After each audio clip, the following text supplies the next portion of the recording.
Welcome back to my channel. In my first video on shame, I talked about what shame feels like in the body. Your shame tells you that you're not good enough, or that there's something wrong with you, and that you're unlovable.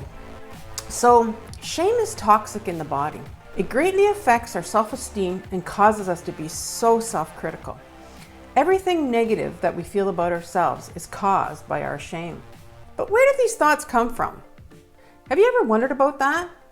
Why do you think that you're so bad or so unlovable? Why do you feel that you're not good enough, or that you don't deserve to be loved like everyone else? And why don't you like yourself? Or for some, you absolutely hate who you are.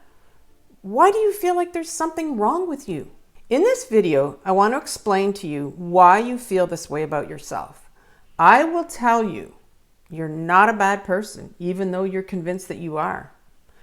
I'll tell you where your shame comes from and why you continue to blame yourself and believe these lies. So let's get started.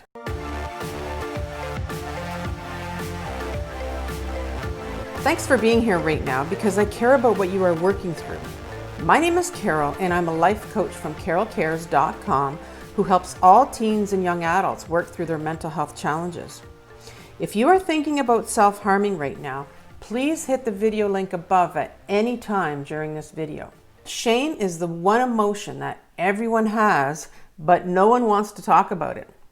And I know that. No one wants to admit that they don't like themselves or they think that there's something wrong with them.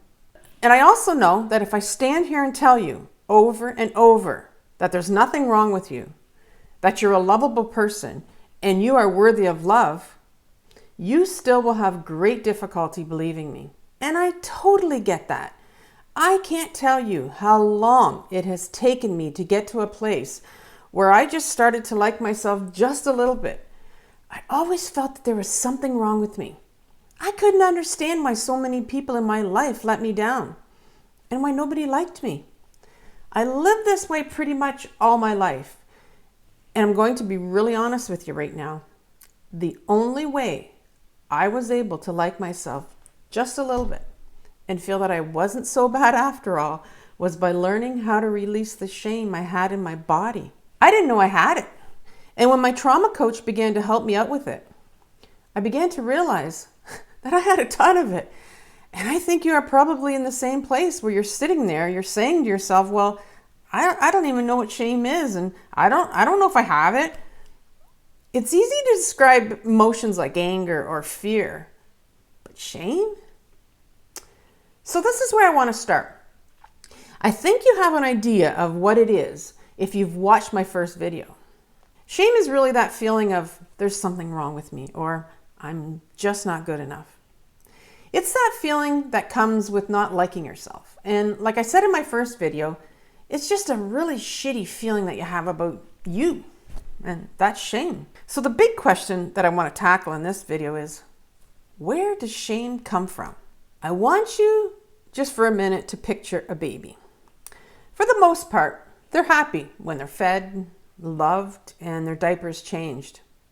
I think you will agree with me that babies don't feel shame.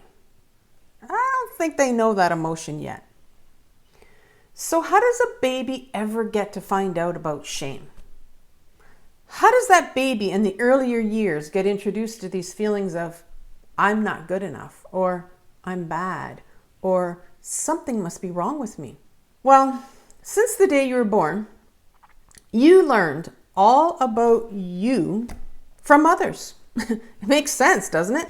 I mean, everything you feel and everything you know about yourself now was told to you or shown to you from people who were close to you growing up.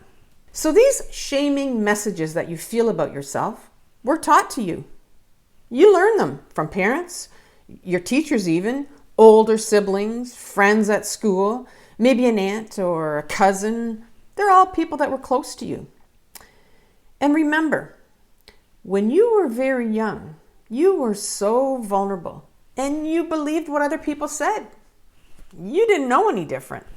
So I'm sure if I asked you to tell me some messages about yourself that came from others that you have believed your entire life, you would probably be able to tell me. For example, I'm a big bone person.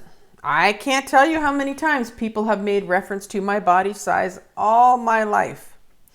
So I grew up with thinking that I was fat. It's no wonder I had an eating disorder. It is very common for adults or people in authority to try to use shame to try to get children to behave. And a lot of times they do it unintentionally, which means they may not even realize what they were saying or doing. And out of frustration, parents may end up saying something negative to their own children in order to gain control. And they don't even realize what they were doing in the process. What they are doing is shaming their own children. For example, let's look at some common things that parents might tell their children growing up. Maybe you were told to move faster growing up because you were always slow at everything you did.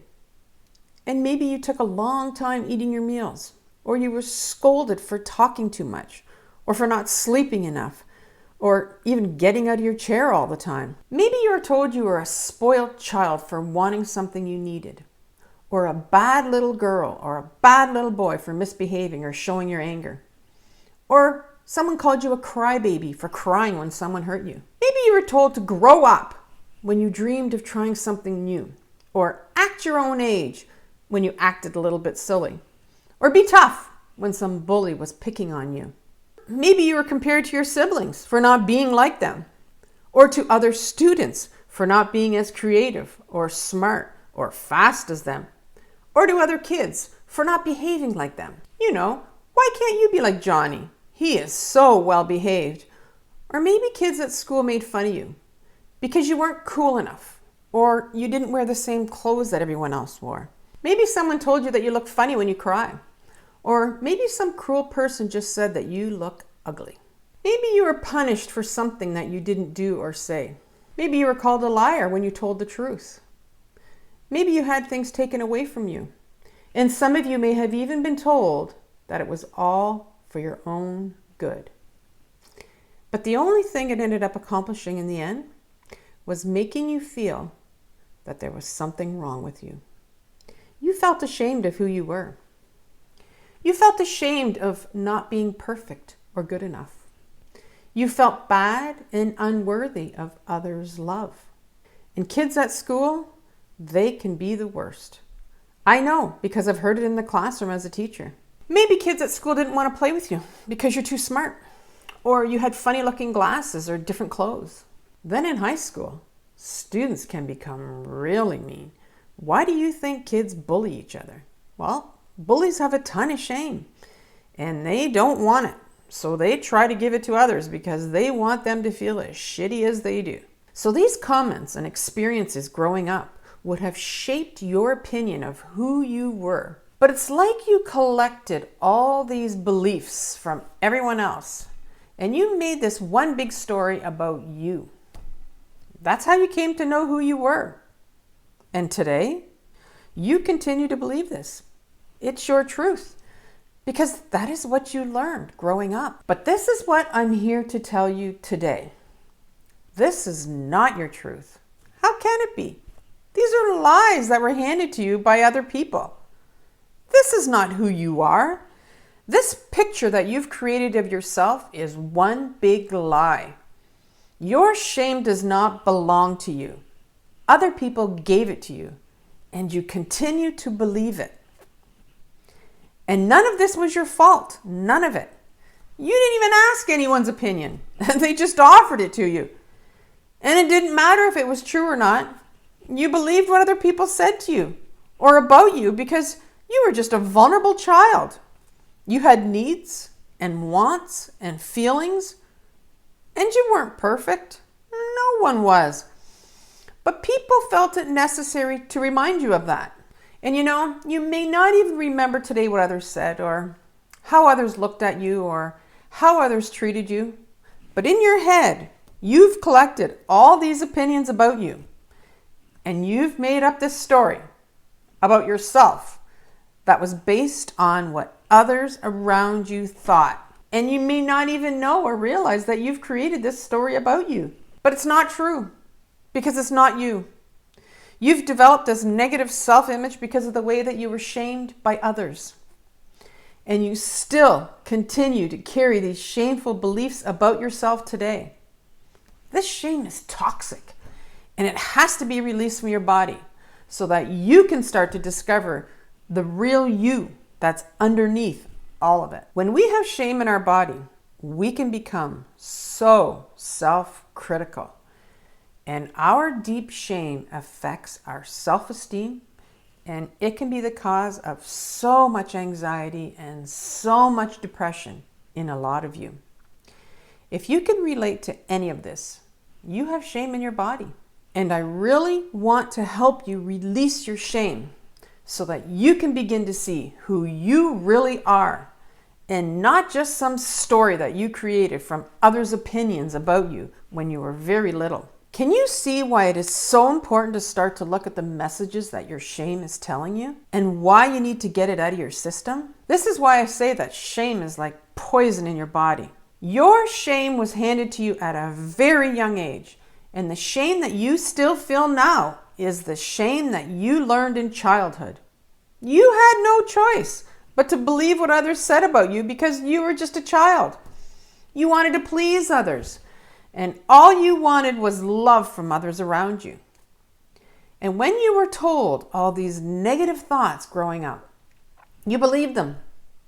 You assumed that the adults in your life or the other kids around you were right. All little kids do. And you took on those beliefs. So these are not your beliefs. These are false ideas about yourself that are causing you to feel ashamed. You are not a bad person.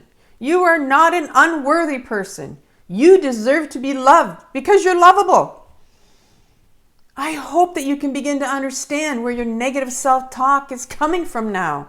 I want you to start to see and recognize some of these lies that you were told growing up. How are they affecting your life today? How are these lies keeping you a prisoner in your own head because you continue to believe them? In my next video, this is what I want to look at with you.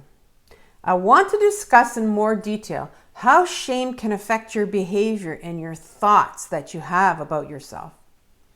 You will begin to really understand why you think the way you do about yourself. You'll start to become aware of how you've been living your life in response to those lies that people told you about yourself. It's time that you start to figure out who you really are underneath all these lies that your shame is telling you. Until then, if you have any further questions about shame or any other challenges that you may be experiencing right now, you can fill out a form on my website, carolcares.com, under the Ask Carol page. Don't forget to subscribe to my YouTube channel or follow me on Instagram. And please, let others know about my channel so that they can get the help that they need. And as always, remember to have compassion for yourself for what you are working through, and stay safe. Bye for now.